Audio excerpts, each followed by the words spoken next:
welcome back to the Calm and Connected podcast. This summer, I wanted to support the adults who listen to this podcast. I'm talking to the educators, the teachers, the counselors, the other mental health professionals, the occupational therapists, the speech and language pathologists, and the family members who listen because they are looking for support for their kids and teens. One thing that often happens as adults is that we tend to put our own needs in the back burner and we don't take time to rest and recharge. This summer, I want to encourage you to find coping skills that work for you. Throughout the whole summer, I'm resharing a series I did a little bit ago called Coping Skills for Adults. And really what I'm doing is going through the coping styles that I use in Coping Skills for Kids, but I'm turning it to us and thinking about what strategies will work for us, what is going to help us rest and recharge and re-energize before the beginning of the next school year. This is one of the first steps I'm taking to support the adults, so I'm also working on a book to help support the adults. If you'd like to learn more about the book or share your coping skills with me anonymously, you can visit Coping Skills for Kids, and under products there is a section called Coping Skills for Adults. There you'll find a survey that you can take and share your coping skills with me anonymously, and also you'll be able to sign up for my newsletter and get a free brainstorming sheet to help you think of your own strategies to help you rest, relax, and re-energize before the next school year. I wish you a happy and calm summer. And today is the next in our series of Coping Skills for Adults, where I've been taking my solo episodes and talking about some different strategies that we as adults can use to cope with different feelings and emotions and challenging things that are going on in our life. And today I wanted to focus on a particular strategy that comes out of the processing coping style, and it's perfectly timed because it's all about gratitude, and in the US today it is Thanksgiving, so a great opportunity for us to take a few minutes and focus on what we are grateful for. So there is a lot of research that continues to come out around the practice of gratitude.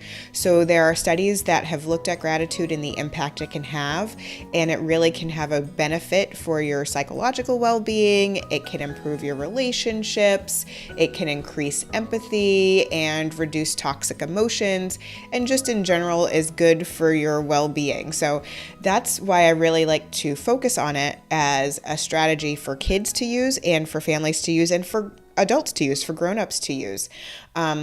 Because it can make such a huge difference in terms of being able to find the good in the day. So when you practice finding the good, being able to pinpoint those things that have gone well for you, it's sort of like training your brain. So it's easier for your brain to find those positives.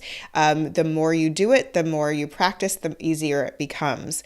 Actually, I remember even reading something about Oprah and her gratitude practice. And, I love Oprah. And she talked about how she was doing it for a while and it was really helping her focus on the good things. But what happened was she fell away from her gratitude practice, and she was finding that she was getting more irritated, more irritable, like just harder to find those good things. And then she realized she had gotten away from it, because it happens. It happens to all of us where we try something and then maybe we fall away from it for a little bit.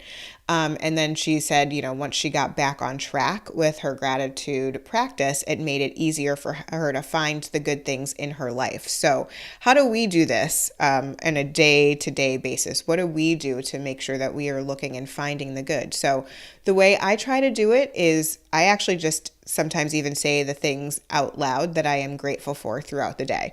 Sometimes I write it down so I can keep track of it. And there's a benefit to writing it down, because then you can look back on it and see what are those things that you were grateful for. There's something about seeing a whole big list of things that you're grateful for. But sometimes I don't have a book with me, my journal with me, and I'm thankful for it. So I want to actually take a mindful moment and pause and make a note of that out loud to myself, usually in my car, or if I'm in my kitchen and I'm noticing something, I'll say it out loud. So, and I think sometimes as adults, it's also hard for us to try and find the good. There's so many things that are challenging, so many things that are tough or stressful, that it makes it I think a little bit harder for us as adults to sort of focus on the good things. So the good news is if we focus on the good, then we can help our families focus on the good, our clients focus on the good, our students focus on the good. So as I was getting ready for this podcast, I decided to actually write down some of the things that I was grateful for and make a note of it so that I could share them with you. So, one of the first things that I'm grateful for is my new backyard. So we moved over the summer and we moved to a place that's a little bit less city-like. And so there's a lot more trees. There's a lot of forest. Actually, we live right on some town forest. Throughout the day, sometimes I will go by the kitchen window and I will see sometimes deer. I see chipmunks, I see birds, I see squirrels, and I see the way that the light goes through the trees and shines on things and the way that the leaves fall recently. Just watching that whole series, that whole series of events through just watching how nature unfolds is really amazing. And it's such a soothing thing for me. I love nature. And that was part of the reason why I wanted to move to a place like this, because it really is soothing for me. So to be able to have that every day, I'm so thankful for that. I'm so thankful that I can look out and enjoy those views and get a moment to be mindful and pay attention to what's going on around me, as opposed to being just really focused on getting the to-do list done. As a person who also works online, I am really thankful for kind words from strangers, because a lot of times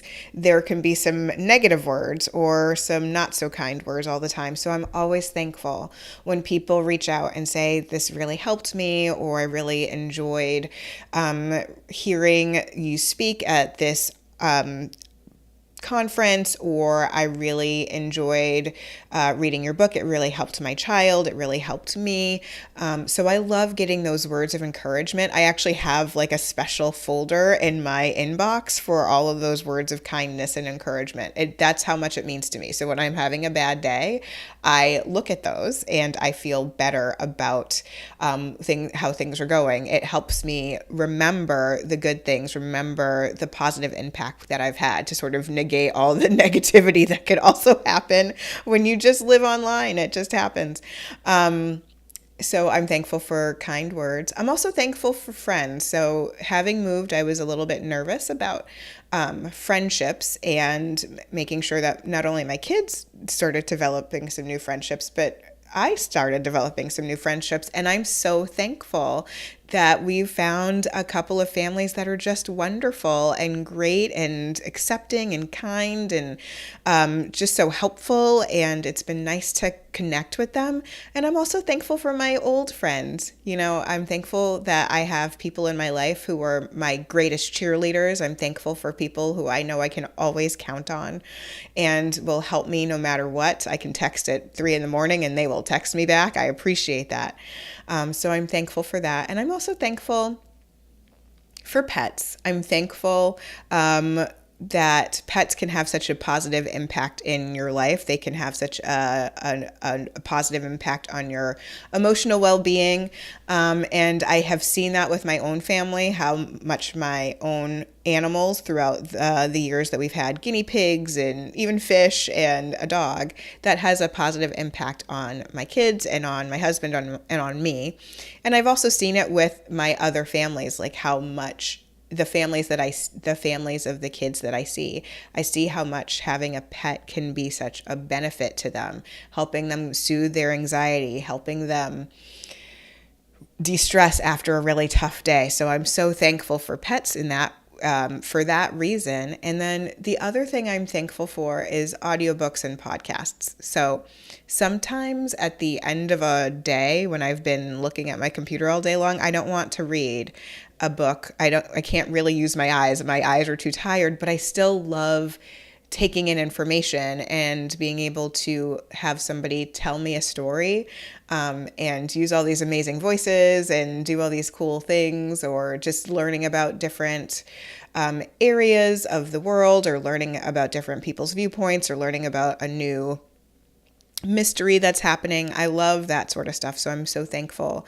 for audiobooks and podcasts. And Oh, and there's one other thing. As I was prepping for this podcast, something else that came up was writing a thank you note to someone. So back on episode 70 of the Calm and Connected podcast, I talk about using dominoes as a way to show the kindness ripple effect. Like if you are kind to somebody, then it can ripple out and other people are kind, and then it leads to more kindness. And it was really cool. And when I was talking to just prepping for it, I got connected with Dr. Alan Chu, who is an assistant professor of psychology out at the University of Wisconsin in Green Bay.